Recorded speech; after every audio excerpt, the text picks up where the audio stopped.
بسم الله الرحمن الرحيم. ويل للمطففين الذين إذا اكتالوا على الناس يستوفون وإذا كالوهم أو وزنوهم يخسرون ألا يظن أولئك أنهم مبعوثون ليوم عظيم يوم يقوم الناس لرب العالمين كلا إن كتاب الفجار لفي سجين وما أدراك ما سجين كتاب مرقوم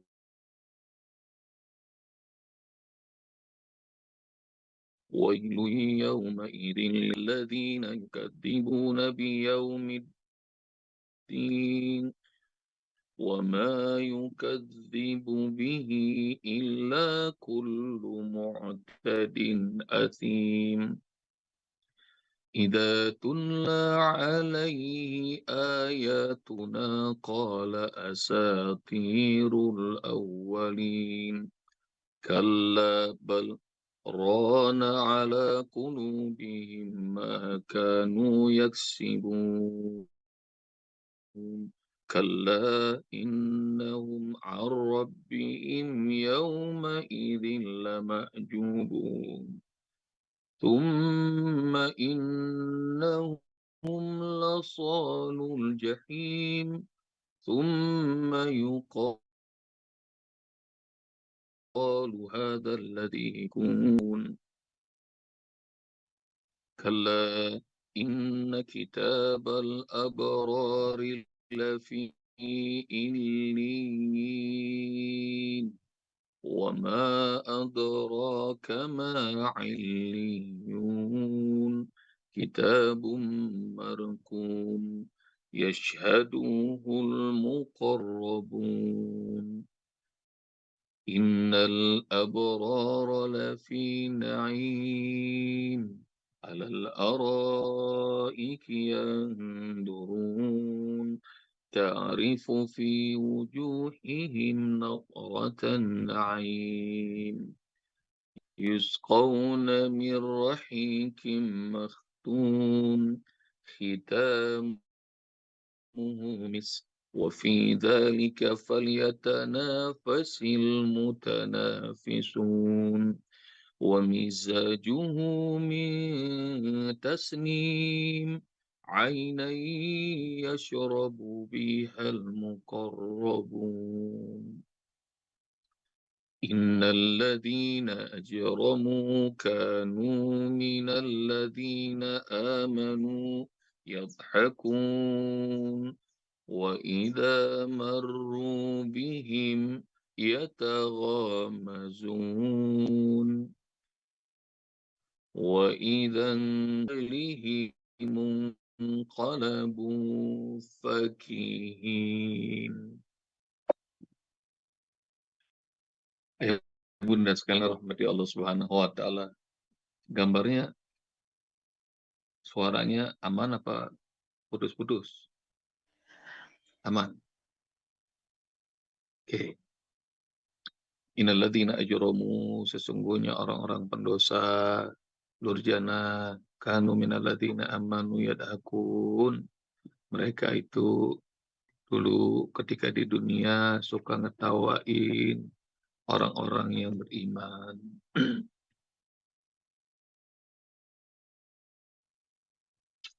Mana katanya umat Islam bersatu, Gaza digempur, pada diem baik. Kagak ngaruh lagi boikot-boikot, udah sering begitu. Mereka suka ngetawain apa yang diperbuat oleh orang-orang mukmin, orang-orang beriman. Begitu kena boikot baru nangis ketakutan, pura-pura donasi. Begitu orang pada uninstall aplikasinya, mulai pada donasi. Jadi suka ngeledekin. Dulu juga begitu. Ada pabrikan roti di Indonesia. Dia gara-gara ngelihat berjualan di acara kaum muslimin di Indonesia, nggak mau lagi support. Habis itu kena boykot. Jadi suka ngeledekin orang-orang yang beriman. Dan jangan khawatir orang beriman. Dalam surat Al-Buruj, Allah Subhanahu wa Ta'ala sudah gambarkan. Mereka pemilik dunia punya kekuasaan, mereka bisa menyiksa, mereka bisa menindas. Tapi harus dipegang oleh orang beriman. Prinsip ini. Yang benar pasti menang. Yang salah pasti kalah. Prinsip itu harus kita yakini. Sebab ulang. Yang benar pasti menang. Yang salah pasti kalah. Tinggal kapannya itu jadi ujian bagi kita orang-orang beriman. Tinggal kapannya itu urusan Allah. Jadi ujian buat kita. Kalau sampai kita gugur, sampai wafat, jadi syuhada saja kelihatannya kalah, sebenarnya nggak kalah. Kalau di jalan Allah, menang. Menangnya dunia akhirat. Orang-orang beriman, kalau mereka mati di jalan Allah Subhanahu wa Ta'ala, jangan kalian mengira bahwa mereka itu mati, gugur. Mereka itu hidup di sisi Allah dan senantiasa mendapatkan rezeki dari Allah Subhanahu wa Ta'ala. PR pertama buat ayah bunda, cari. Apakah kalian mengira bahwa orang-orang yang gugur di jalan Allah itu mati? Tidak, mereka itu hidup. Bahkan senantiasa mendapatkan rezeki dari Allah Subhanahu wa Ta'ala. Jadi jangan mengira mati. Dan spirit itu yang terus makanya. Biar berguguran terus semangat. Sama kembali di dalam surah Al-Buruj. Orang beriman itu terlihat lemah. Orang beriman itu terlihat susah. Sementara orang-orang yang tukang maksiat, kafir, segala-gala diberi sama Allah Subhanahu wa Ta'ala. Prinsipnya tadi Uspo bilang tuh, yang benar pasti menang, yang salah pasti kalah. Kapannya Allah yang atur. Jadi ujian buat kita semuanya. Tapi kalau kalian, saya, kita semuanya yakin bahwa yang benar pasti menang. Nah, nanti Allah Subhanahu wa Ta'ala bakal tunjukkan. Dan sesulit-sulitnya kehidupan orang beriman, selagi masih ada Allah, maka bahagia, senang, luar biasa. Dan kita lihat tuh, sehancur-hancurnya Gaza, mereka masih mengumandangkan azan, mereka masih baca Al-Quran, mereka masih menjadi mukmin-mukminah sejati. Dan kemarin Usbob share tuh, hatta anak bayi aja dibawain mushaf, terus dibawain snack, makanan, ditawarin tuh sama anak kecil di Gaza. Dan saya share tuh di IG story saya. Anak kecil, nggak tahu kalau di anak kita atau cucu kita, usia kira-kira 3 tahun. Kalau kita kasih sodorin 2, mushaf sama snack, makanan kesukaannya, dia ngambil yang mana? Itu anak Gaza dikasih mushaf sama snack, yang dipilih itu mushaf dan dicium sama dia. Jadi, Masya Allah. Pantes Allah pilih Muslimin Palestina untuk bisa menikmati jihad di jalan Allah. Karena kalau kita, saya mungkin belum pantas. Tarbiyahnya masih payah. Qiyamul Lailnya masih susah. Sedekahnya nggak ada apa-apanya. Maka itu kemuliaan Allah kasih. Sama seperti dalam surah Al-Buruj, keimanan suka goyah. Maka ketika orang-orang beriman dimasukin, mau dibakar itu, mau dicemplungin di api yang menyala-nyala. Ada seorang ibu yang bawa bayi, dan kemudian dia takut banget dengan keselamatan bayinya. Bayinya diizinin sama Allah Subhanahu wa Ta'ala untuk bicara.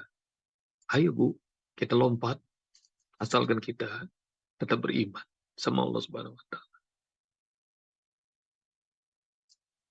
Jadi maknanya itu pilihannya adalah memilih mana? Milih usia atau Allah? Orang beriman pasti jawabannya Allah. Memilih mana? Harta atau Allah? Orang beriman jawabannya Allah. Memilih mana? Kenikmatan dunia atau Allah? Jawabannya Allah. Dan yang kenikmatan kayak begini nih, suka gak masuk akal, suka diketawain sama orang-orang yang pendosa.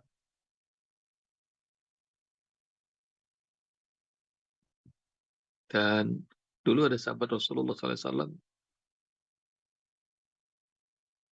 jihad setelah Rasulullah sudah wafat dan ditawan oleh seorang pembesar raja. Lalu kemudian para tawanan muslim ini ditanya sama raja kafir ini, siapa di antara kalian yang paling dekat sama nabinya? Maka ditunjuklah seorang sahabat ini, saya lupa namanya. Lalu kemudian masuklah ke dalam agamaku, suruh keluar. Tidak mungkin. Masuklah atau aku azab. Aku kan siksa. Tidak bisa. Meski engkau suruh aku untuk masuk ke dalam air yang panas, engkau bakar diriku, aku tidak bakal. Tidak bakal. Aku keluar dari agama Muhammad dan aku tinggalkan agama ini untuk masuk agama. Maka kemudian raja ini marah, lalu kemudian saliblah. Disalib orang ini di depan para sahabat yang lain. Lalu kemudian begitu disalib, ditombak, dicambuk, disiksa, maka sudah mulai berdarah-darah segala macam. Kemudian bilang, keluarlah dari agamamu, masuklah ke agamaku. Tidak, aku tidak akan keluar. Maka diteruskan azab, diteruskan siksa. Dan begitu sudah mulai kepayahan, lalu kemudian raja ini mendekat lagi sambil ditanya, bagaimana? Apa yang kau ingin sampaikan sebelum engkau mati di tiang salib ini? Maka kalimat sahabat ini yang luar biasa dahsyat. Dia mengatakan, aku berharap Allah beri aku ribuan nyawa. Dan aku mati di jalan Allah Subhanahu wa Ta'ala. Dengan nyawa ini beriman pada Allah Subhanahu wa Ta'ala. Jadi disiksa adalah kenikmatan. Seperti panasnya api dibakar Ibrahim alaihissalam dengan membawa keimanan, nikmat.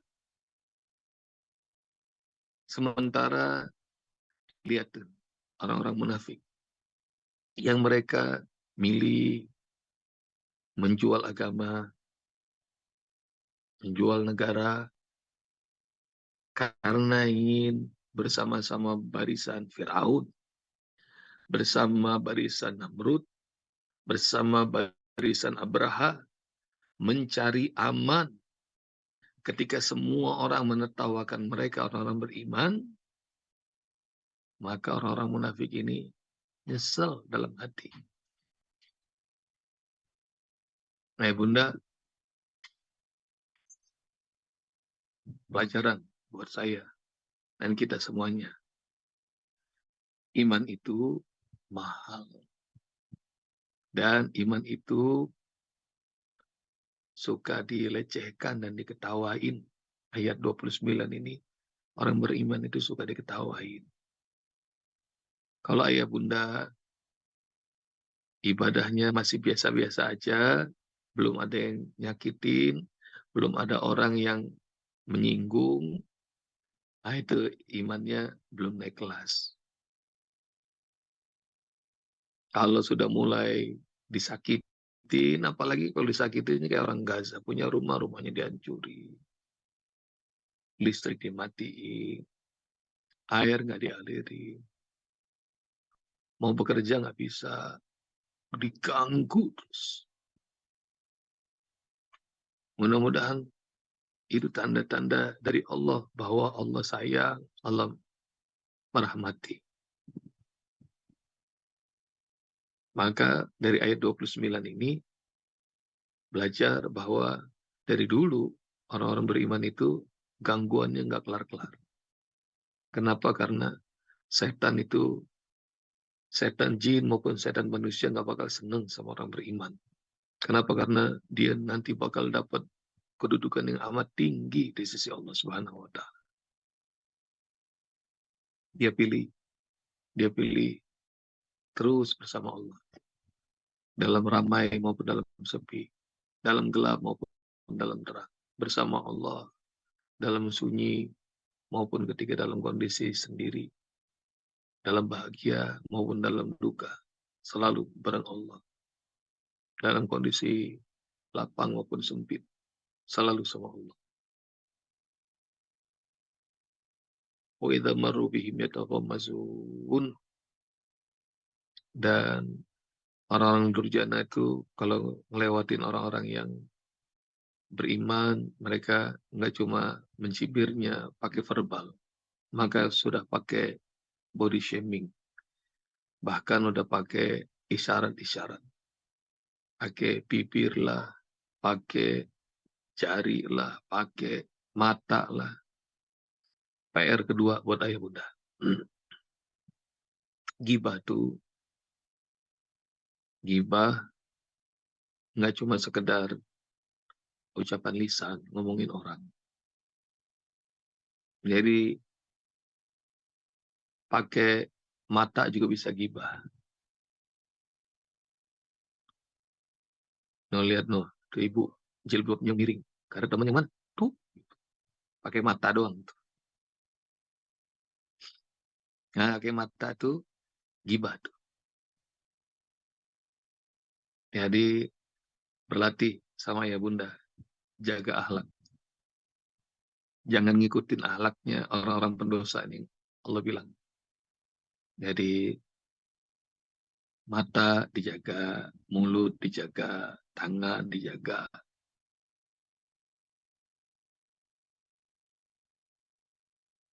Seorang sahabat nanya sama Rasulullah tentang perkara gibah. Ya Rasul, kalau aku berkata tentang saudaraku yang ada padanya, emang itu gibah ya Rasul? Misalnya teman saya pesek, saya ngomongin sama teman-teman saya, si Fulan, Fulana atau pesek. Maka kemudian Rasul mengatakan, kalau apa yang kau omongin itu benar ada padanya, itu namanya gibah. Kalau tidak ada padanya, maka itu adalah bahatta engkau memberikan tuduhan padanya. PR buat ayah bunda, cari hadis yang dari Rasulullah itu.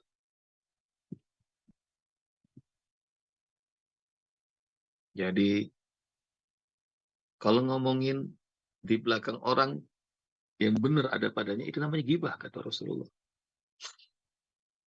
Kalau nggak ada padanya, itu namanya tuduhan, buhtan, kebohongan.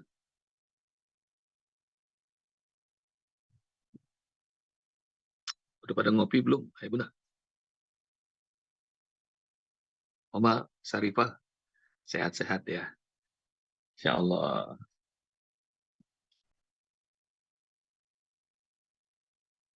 Wa idzan qalabu ila ahlihim qalabu fakihin. Kalau mereka udah balik, ngumpul lagi sama keluarganya, ngumpul lagi sama kelompoknya, mereka bersenang-senang.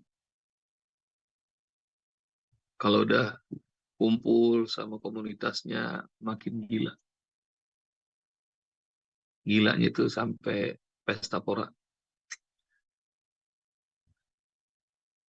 dengan yang nggak masuk akal. Satu orang bilnya mereka kumpul di komunitasnya bisa sampai ratusan juta. Minum-minum yang memabukkan, ikhtilat laki perempuan, auratnya semuanya terbuka. Kalau satu orang bisa ratusan juta, nggak kebayang tuh. Mereka kumpul segitu banyak, berapa tuh habisnya. Mereka senang-senang. Mereka bergembira, pesta pora. Dan titik pendosa, titik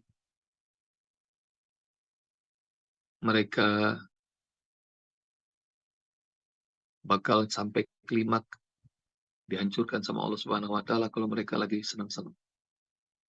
Jadi kalau mereka berdosa, mereka senang-senang, maka titik itu das dihancurin sama Allah. Ayah bunda ikutin siklusnya. Semua kaum begitu yang dibinasakan Allah. Berbuat dosa, ngeledekin orang beriman, maka kemudian mereka kumpul-kumpul, mereka senang-senang, mereka bahagia, melakukan dosa yang kelewat batas, di titik itu, bang, hancur sama Allah. Dalilnya, wa idza radna an nuhlika qaryatan amarna mutrafiha fafasaqu fiha fahaqqa 'alaihil qaul fadammarnaha tadmira. Kalau kami pengen menghancurkan sebuah negeri, kata Allah. Kalau kami mau binasakan semua negeri, amarna mutrafiha, kami akan ilhami para orang-orang kaya yang ini fakihin, pesta pora. Fafasaku fiha, maka mereka berbuat dosa. Berbuat dosanya senang mereka itu. Fahaqqa 'alaihal qaul, maka Allah tetapkan kehancuran buat negeri itu. Fadamarnaha tadmiro, kami hancurkan sehancur-hancurnya. PR buat ayah bunda. Cari itu ayat itu. Buat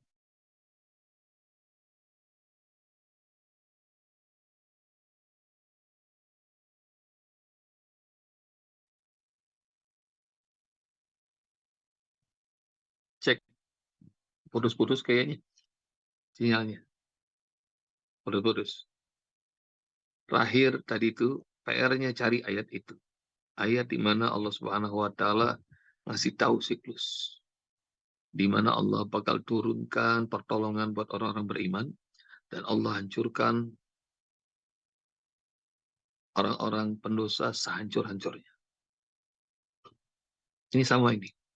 Jadi mereka berbuat dosa, merasa di atas, mereka berbuat, lalu kemudian mereka kumpul, mereka bahagia, dihancurkan sama Allah. Cari ya dalam surat Al-Isra ayat berapa? Nah, udah di-spill tuh suratnya, Mas Bo. Kalau kami pengen, kami hancurkan sebuah negeri, maka kami wahyukan, kami ilhami orang-orang kayanya untuk berbuat dosa. Mereka girang, mereka kumpul-kumpul.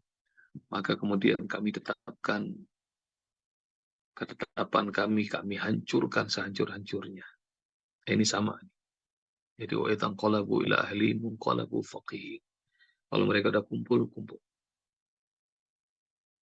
Kalau dalam surat Al-Alaq, faliyad'u nadiyah. Kumpulin semua komunitasnya, kata Allah. Semua teman-temannya di klubnya. Sanad uzzabaniyah. Dan aku bakal panggil satu aja, kata Allah. Malaikat namanya Zabaniyah.